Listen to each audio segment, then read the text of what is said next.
Tonight, a major bust in St. John's has led to arrests. That story and a game changer or partisan game playing. The Confederation Building's getting ready for a 4-day debate on the MOU with Quebec. Is this about the next election or is it about the next generation? And that's what people are asking. I'll have more later in the show. Strategic planning makes all the difference. This ferry is our highway. You just can't run to the ferry store and buy one. Fogo residents say their ferry service is a lifeline and is getting less reliable. Remember these rare Newfoundland photographs found in Ontario. Jessica Singer solved more of the mystery. Stay with us for an update. This is CBC Here and Now.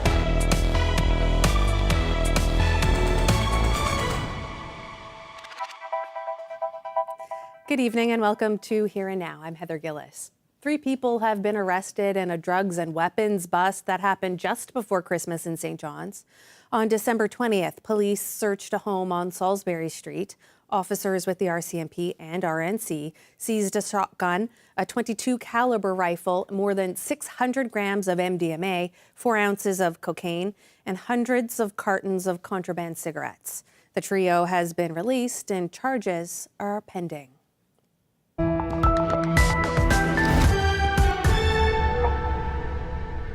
Political opponents are getting ready to debate the new MOU on Churchill Falls next week.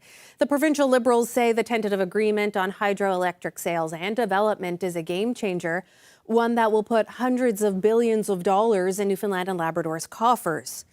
But the opposition parties say they need to know much more before they can trust it's a good deal. Here and Now's Mark Quinn reports. Now that the hugging and cheering is done, the opposition is asking, why does this debate have to happen so soon? There's a sense of rush around this whole MOU process. And that's unfortunate because, again, when we think about, is this about the next election or is it about the next generation? And that's what people are asking. Why the rush? The PC's leader is calling on the government to slow down and follow the recommendations of the Muskrat Falls inquiry. The clear recommendation in there was that any mega projects or any projects should go before an independent expert panel for review. And one of the questions that's being asked to me, why isn't the Liberal government doing that? The NDP agrees. It says it needs more time to look at the MOU. On the surface, the deal in the numbers seem good. It's significant when we think about the Churchill River. The parties are talking to the public. The PCs held a town hall today to find out what residents want them to ask in next week's debate. And last night, the NDP did the same. Its leader said people told him it's not enough for the government to say, trust us. Hype is very clear. This is, hear the words like it's transformative, it's a game changer. It's going to mean it's a new chapter, and people want to see what's below that. They want to dig a little bit deeper. Din said he'll endorse the deal if he truly believes it is good for the residents of this province, but he says it's very difficult for any one person to determine that. Din says residents he spoke with also want an independent review. Loudly and clearly last night, they want to have an independent review of this that would dig into the numbers and come back, well, does this make business sense? Is this going to, benefit people? The debate's expected to start Monday at 10 a.m. It will last 4 days. After that, MHAs will be expected to vote on a resolution supporting the MOU. Mark Quinn, CBC News, St. John's. Residents of Fogo Island are voicing concerns over one of the latest ferries servicing the island, the Humatuk W. Fogo Island Ferry Users Committee says that ferry is inadequate and not designed to run in the area's winter weather. The Humatuk W usually runs in Labrador and has been brought down to replace the MV Veteran, which is dry docked for engine repairs. The Fogo Committee says communication from the provincial government with residents is lacking. Meanwhile, the Transportation Minister, Fred Hutton, says his department is planning to review the ferry system this year. Right now, it seems like we're being dictated to with plans being told to us when we know nobody's going to be around to then discuss things with us. It's all very unnecessary and inadequate, and it's very infuriating for the people on Fogo Island.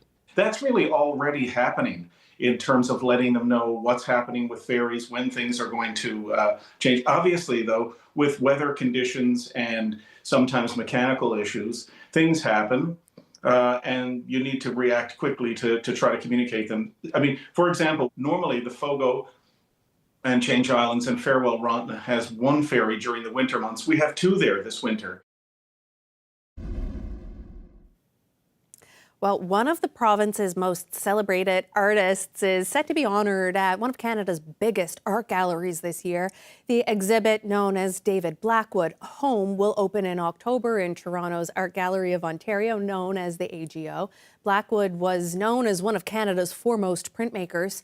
Born and raised in Bonavista Bay, Blackwood died in 2022, but left behind enduring visions of Newfoundland in the form of his art. We have some more pictures now to look back on. You may remember a feature we ran last year on some rare Newfoundland photographs found in rural Ontario. The photos show how people lived in the Conception Bay North area more than 100 years ago. Some fascinating discoveries have been made about the series since it first aired. Our Jessica Singer has an update. Rare photos of rural Newfoundland were found in rural Ontario. They show how people lived along the coast of Conception Bay North over 100 years ago. You remember the story. We tried to uncover a mystery and found out who some of these people were, where they're standing, and what's there now. But there's still questions. Who took these pictures? Why were they in Newfoundland? And how did the photos end up in Ontario, far from home? We found answers, and they're rooted in religion. Memorial University's Folklore and Language Archive also has a set of Newfoundland stereoscope cards. So we met up with head archivist Pauline Cox to compare our collections. It didn't take long for us to find some overlap and more information about the people photographed. There it is. So there it is. Ours on the back. Oh, yours just says Caitlin. So ours says Fred Thistle, and then there's this whole caption that says drying capelin. The capelin are singly placed on boughs spread in the sun after being steeped in brine. This one is Mr. LeBron from Broad Cove, Newfoundland, throwing the cast net for capelin, and then it goes on to describe the cast net is, as the name implies, a net for casting over fish as they swim near the surface. We found more duplicates, but a lot of our photos are different. Could we have parts of the same collection? Some of our stereoscope cards have Series 29B and a corresponding number written on the back of it. We found out that some of the cards in Memorial University's collection are part of the same series. Okay, so these are the goats. Okay, and we also have a picture of goats. And on the back of ours, it says Series 29B, number 198. And I have Series 29B, number 196 and 197. So this is the end of the It is, series. it is. So this one, number 196 is captioned, the pet of the boys. So it's like we have pieces of the same puzzle. Memorial University's collection was donated to its archive in 1985 from the United Church of Canada Archives in Toronto. The collection has a lot of information about a man named F.C. Stevenson. So Frederick Clark Stevenson, he was, as the secretary, responsible for overseeing youth missions, foreign missions, for the United and Methodist Church. And of course, at the time, it was before Confederation, so Newfoundland and Labrador would have been a foreign land, a foreign country. And so he and his wife visited here in, like I said, 1910, 1911, I guess as part of his sort of position with the missions for the church. So Stevenson visited in 1911. Could he have taken these photographs? I spoke with Christopher Hogendorn, an archivist with the United Church in Toronto. He says they have hundreds of stereoscope cards from all across the country and the world. He knows there's about 40 cards of Newfoundland, but there's no information about where the photos originally came from and when. What they do know is that they were collected by F.C. Stevenson. He was a huge photography junkie, I guess, enthusiast. And we believe that the photographs came from him. He had a huge personal collection. So did we find him? Is Stevenson the man behind the camera? Hogendorn says probably not. He seems to have been a bit of a romantic. From his own writings, he fancies himself, he's very committed to the Methodist Church. He's a bit of an evangelical, or an evangelist in the sense that he's really into promoting the work of the church and getting young people involved in that. The archives has a letter Stevenson wrote near the end of his life. At around the end of the 19th century, Stevenson was likely in medical school in Toronto. To make money, he worked as an agent for Underwood and Underwood, a stereoscope company. Stevenson would send photographers across the country to take photos, which he'd then sell commercially. He left the company in 1902 when he was given a job with the missionary movement and became instrumental in raising money and awareness for the church.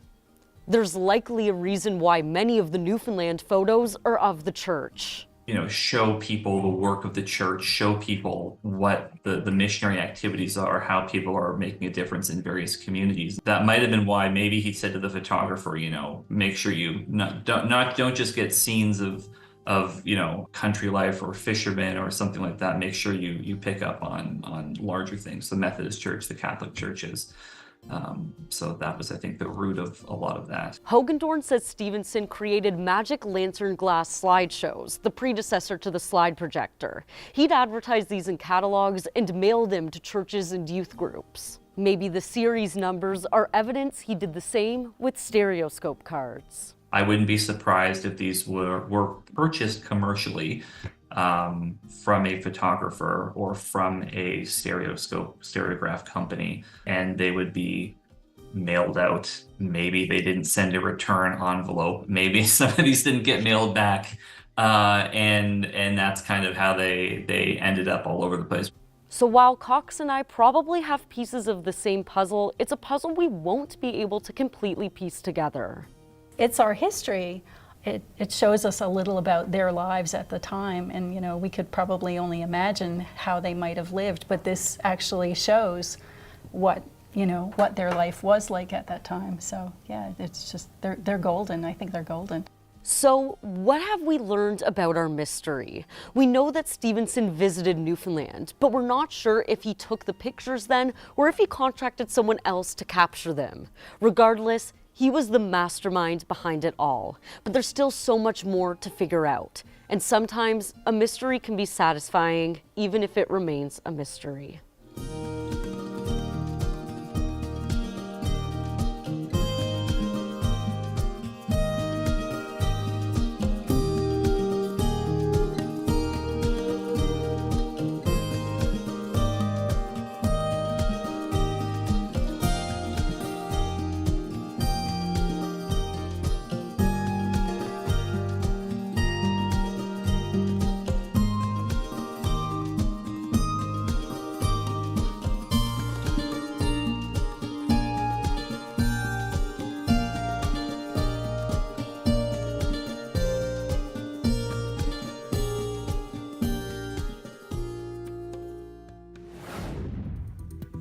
Definitely pretty cool. We've got a little bit of weather. Well, we've got a lot of weather to talk about as we head through the weekend. So we've got an area of low pressure right now, kind of quiet, but we are still seeing some showers and flurries out there. But this cold front at this point, but that is going to turn into an area of low pressure and strengthen as we head through Saturday night and into Sunday. Environment Canada has a special weather statement for the entire island, as well as a wind warning for the Avalon. We'll see things deteriorate as we head through Saturday night and continue into Sunday. I'll break it all down for you coming up.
Welcome back. Christmas might be over, but Christian Patton is still singing Let It Snow. The head of snow operations at Marble Mountain has some big guns to get the job done, but covering the ski hill still requires cold temperatures. CBC's Leila Baudouin reports. Climbing all the way up, this is what operations manager Christian Patton wants to see: snow. We are so close. By close, he means snow covered, and he's getting there thanks to these snow guns. High compressed air mixed with high pressure water, breaking hydrogen bombs and stuff. A little science to speed things up. We were pretty lucky in December. We pretty much managed to run right through. But that's only the case higher up the mountain where temperature drops. Up here, it's a different story. It even feels cold. But to get the job done further down the mountain, they require a little help from Mother Nature. Until she turns around and gives us that -10, -15, or, we get a dump of natural snow. The guns need colder temperatures to work, which is why the top looks like this and the bottom could be a spring day. Two different worlds completely. They are getting there, and much like all things weather-related in this province, for the team behind Atlantic Canada's biggest ski hill, it's playing and working with nature. It is a lot of snow. The most accurate, or works for us, is once you hit -4, you're good to go. Once you get above it, we're dead in the water. With temperatures dropping tonight, these guns will turn back on, getting the job done one snowflake at a time, so long as the weather lasts. Leila Baudouin, CBC News, Corner Brook. At his Mount Pearl garage, an artisan finds a relationship between welding and glass blowing for his fantastical art. From dishware to decking the Christmas tree for the holidays, Josh Moores does it all at East Coast Glassworks. I'm Josh. My business is glass blowing. We do everything from drinkware to jewelry, ornaments, just bits of everything for everyone. I've been at this for about 4 years now, but really turned it into a full-time career over the last 2 years.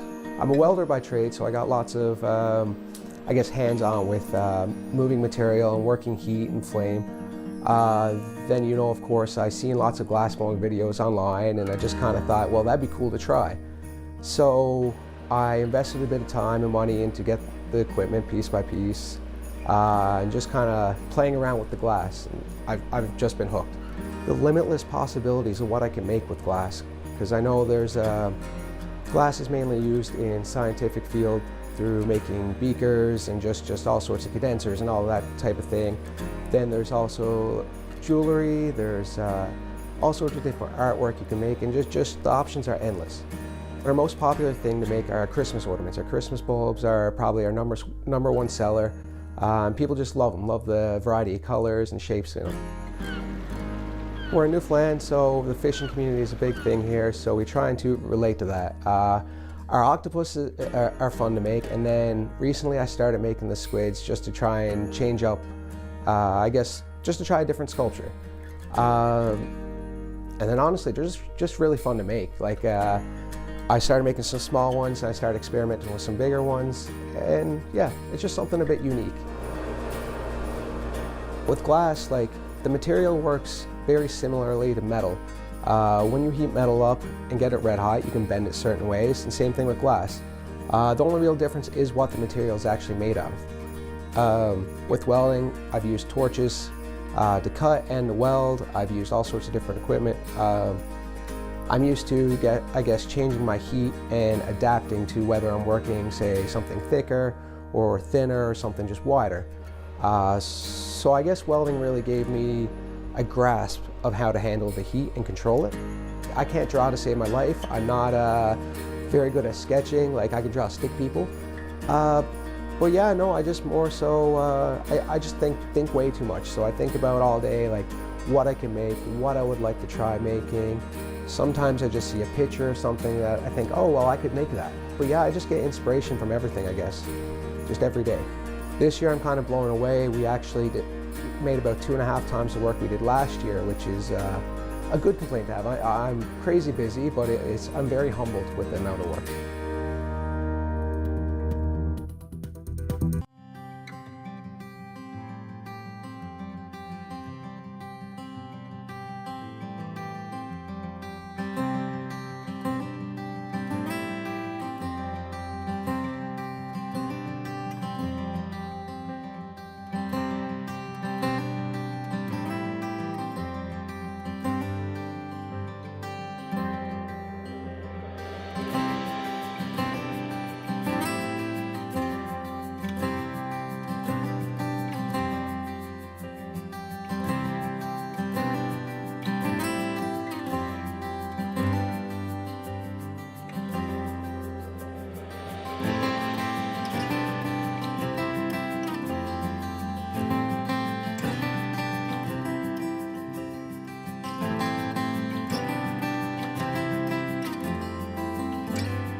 Welcome back to Here and Now. Ashley's here with our weather, and I think there's some bad weather on the way. What can you tell us? Yeah, we certainly have lots.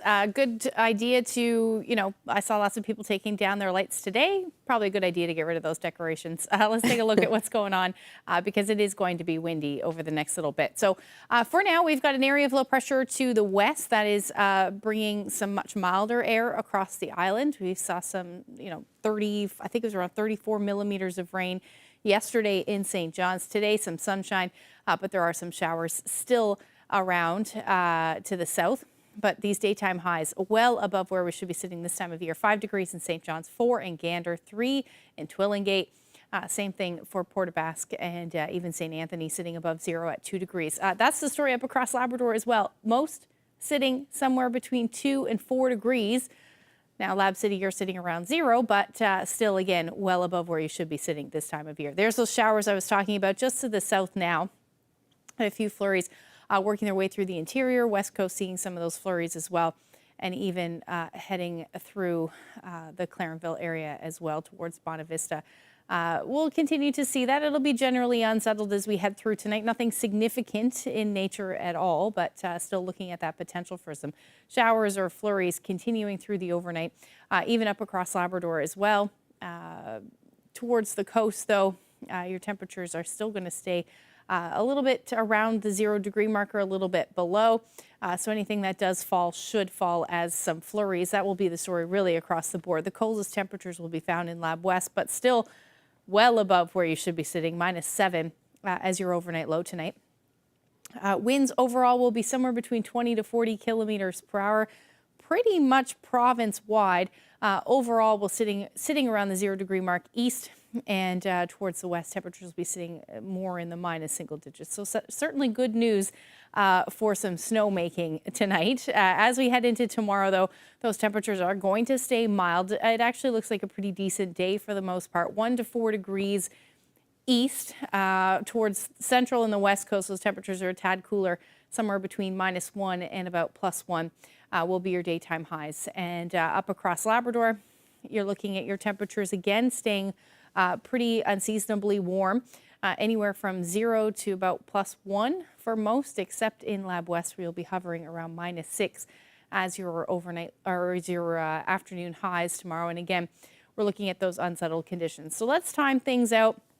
We should see some sunshine in the afternoon after potentially some morning flurries, but the afternoon should turn out beautiful across the island. The calm before the storm. Those clouds will be on the increase, though, and that's out ahead of our next system. So by the time we get to the 5 to 6 o'clock time frame, those clouds should start to move in. Still unsettled up across Labrador, but yes, this area of low pressure that's going to move in, dropping in pressure quite dramatically through the night and into Sunday. So a very strong area of low pressure. This should start as snow overnight into Sunday, early Sunday morning. East and along the south coast, that will spread north as the morning rolls through. And most of eastern Newfoundland should see this change over to rain fairly quickly, likely only picking up a couple of centimeters before we see that transition. But Environment Canada has a number, all of the island under a special weather statement. And then right now, the Avalon under a wind warning. So those winds will pick up as we head through the overnight into past midnight. Those winds will be gusting 100 to 120 kilometers per hour, especially towards the coast.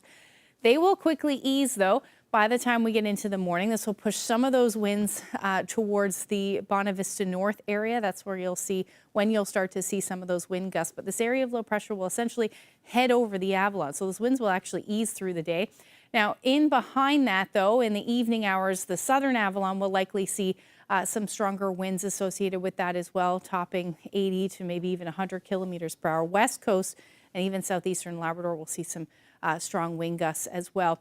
And then the other thing with this system is the seas. We're looking at high tide Sunday morning. That is going to be associated with some of the strongest winds that we see. Also, some of the biggest waves as well. So there is a chance we could see some moderate coastal flooding in that time frame.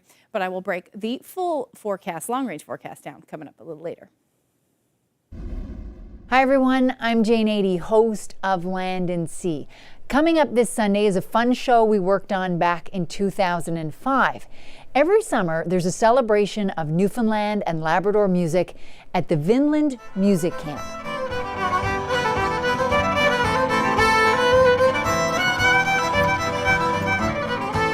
That's Eric West on guitar and Daniel Payne on the fiddle.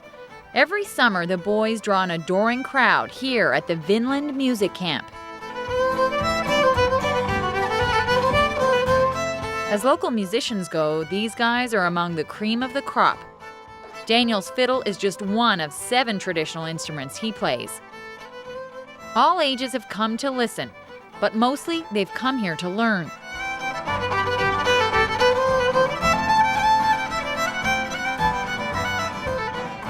So, when the show's over, it's off to class. 1, 2, 3, 4. We'll rant and we'll roar like true Newfoundlanders. We'll rant and we'll roar on deck and below until we see bottom. sunkers. Then straight through the channel to Toslow we'll go. No, that was a bunch of true Newfoundlanders there for sure. And it's just that kind of cultural pride that Eric West wanted to tap into and strengthen when he came up with the idea for the music camp. Coming to a place like Gross Morin, where you feel very privileged because it's such a pristine place and it's such natural beauty that it can't help but have a positive impact on your creativity and musicianship.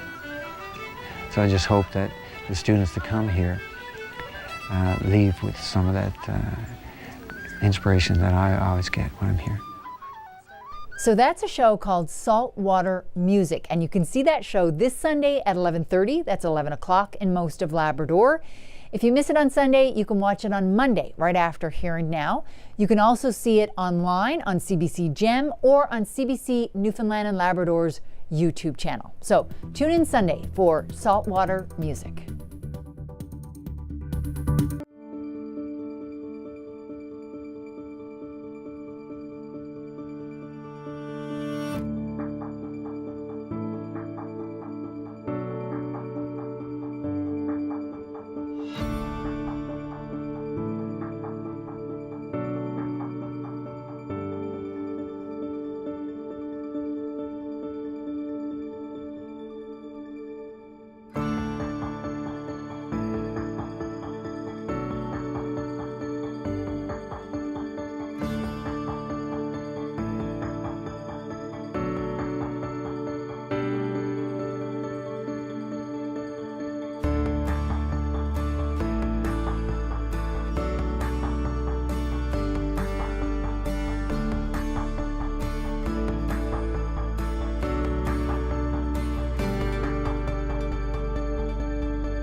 Ferry users on Fogo Island say the Humatuk W is inadequate for their needs. It's replacing the MV Veteran while it's off for a retrofit. Jared Oland is the chair of the Fogo Island Users Committee. So the Cometic W has typically served on the north coast of Labrador, and it's now been brought in on the Fogo run. So what kind of issues are you having already? Well, the main issue that we're having with the Cometic W is that it's not designed for the winds that we get around this time of year. It's been on service now. This is the third day that it's been around, and last night already in the winds we had, it couldn't make the final run of the night, which possibly could have left people stranded on the other side, having to find accommodations, and then again also just rescheduling their whole day for the following day. And I understand that there are some issues at the dock as well. Can you explain what's going on there?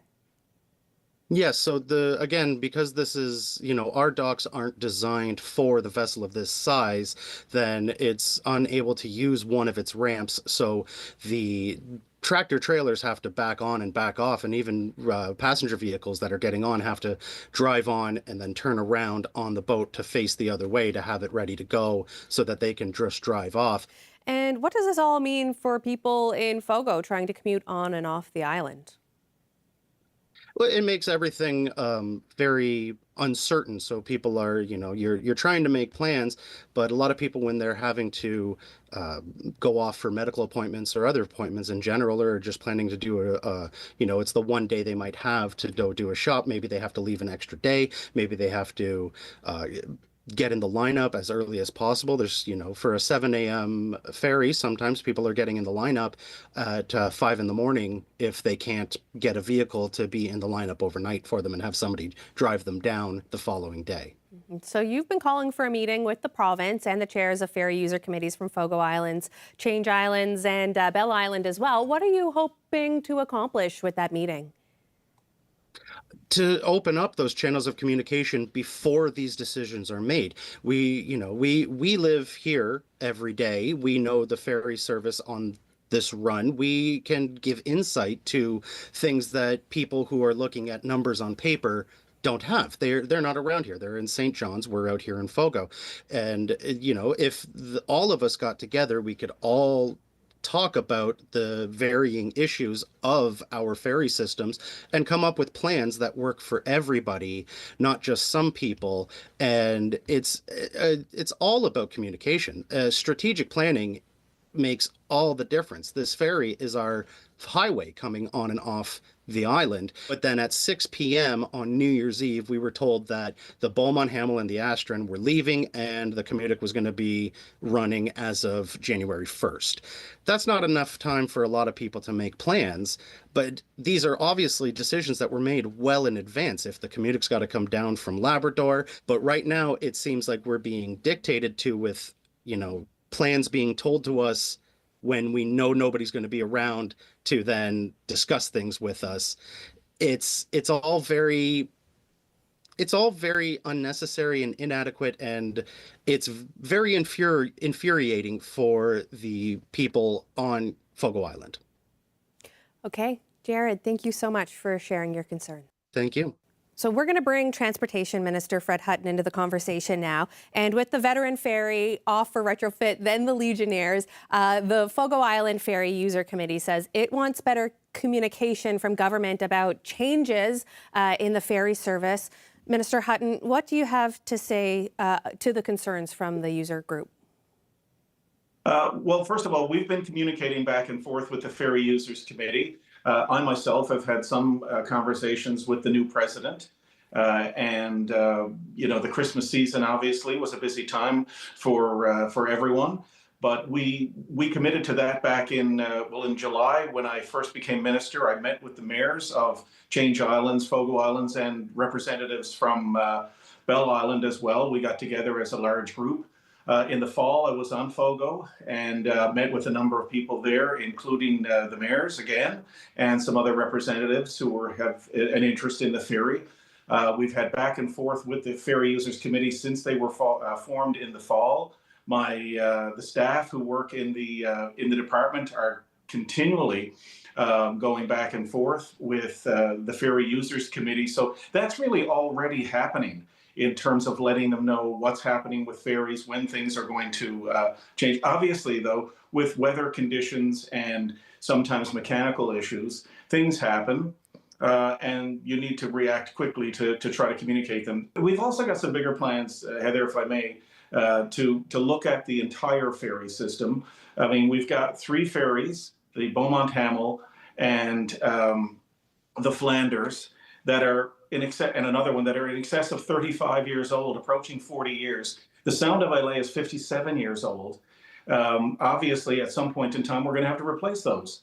And we also have 2 ferries, the Legionnaire and the Veteran, and I've talked about this in the media before, that are just 10 years old. They were $50 million each. We're approaching $40 million in repair costs on those. And I've said this before, at a certain point in time, if you own a car that is constantly in the garage, you have to figure out whether or not you're going to keep that car. Because even if I had $50 million right now to go and buy a ferry, it would be 2.5 to 3 years before it would arrive at the dock to use. So we've got to make those decisions within 2025 on how we proceed with vessel replacement and making sure that, once again, there is a safe and reliable ferry service for the folks who need it. Minister Hutton, thank you so much for your time. Thank you, Heather. Appreciate it. And Happy New Year to your listeners and viewers.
Time now to send some special greetings to some of our special viewers, and we have a lot of anniversaries and birthdays to celebrate this week, starting with Marianne and Frank Durnford of Isle of Mort celebrating 57 years of marriage on December 28th.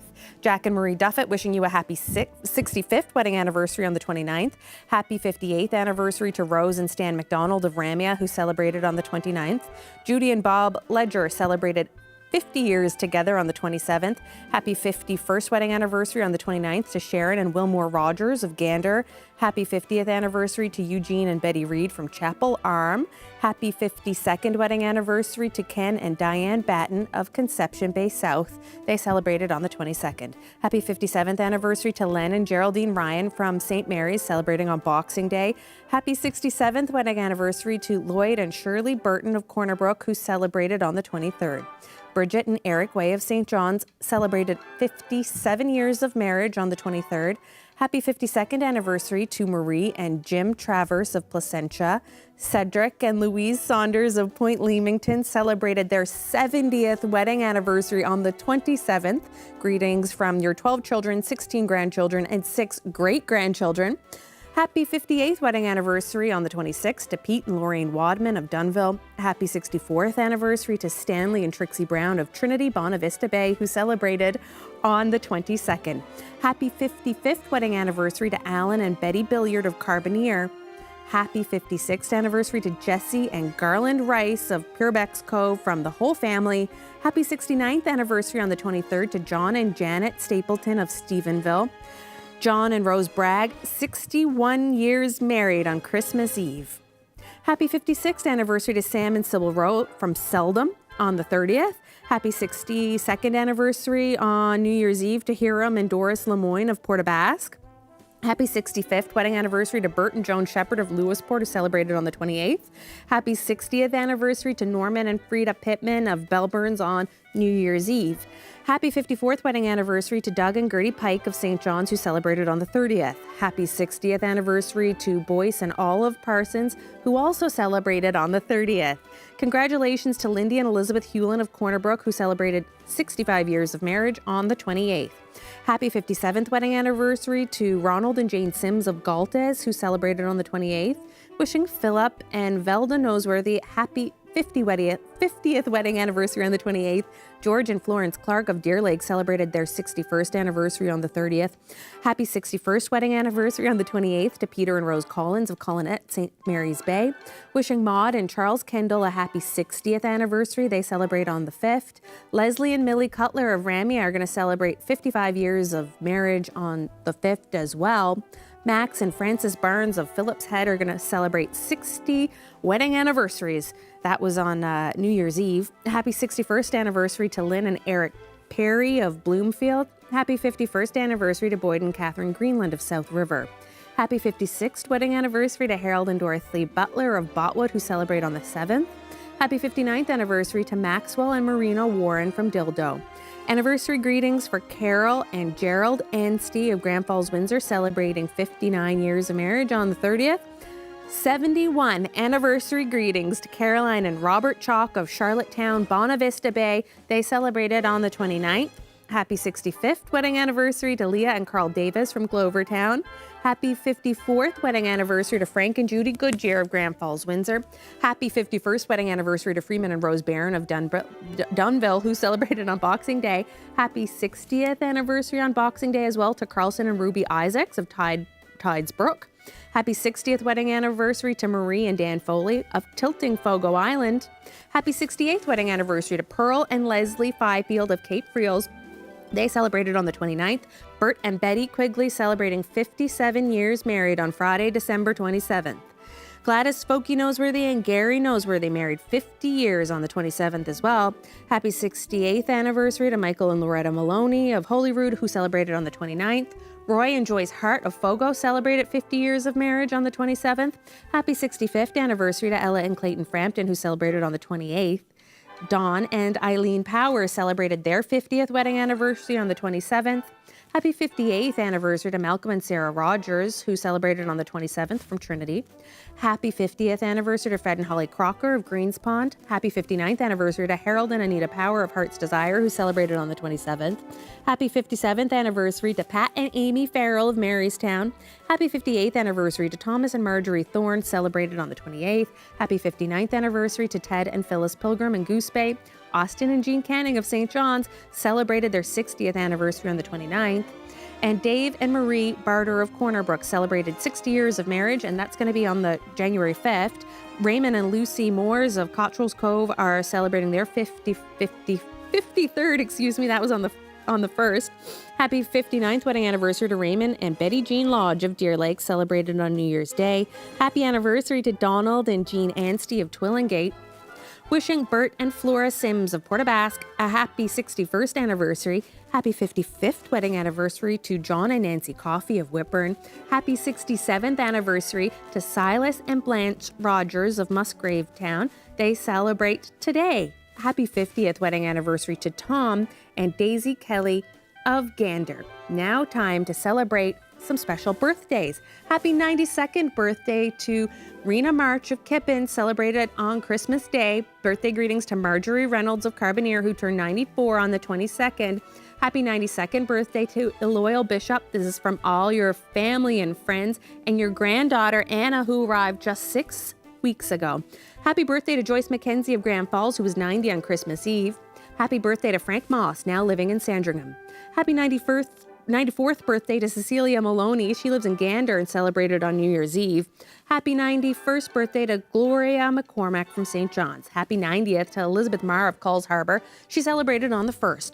Bernice Robbins celebrates her 92nd birthday today. Happy 92nd birthday to Matilda Green of Little Hearts Ease. Birthday greetings to Harry Phillips of St. John's, who was 90 on the 28th. Happy 92nd birthday to Ralph Janes, originally from Codroy. He celebrated on the 28th. Happy 90th birthday to Bill Hand from all your family, formerly of Cornerbrook, now in Bishop's Falls. Happy 90th to Jim Baggs, who celebrated on New Year's Eve.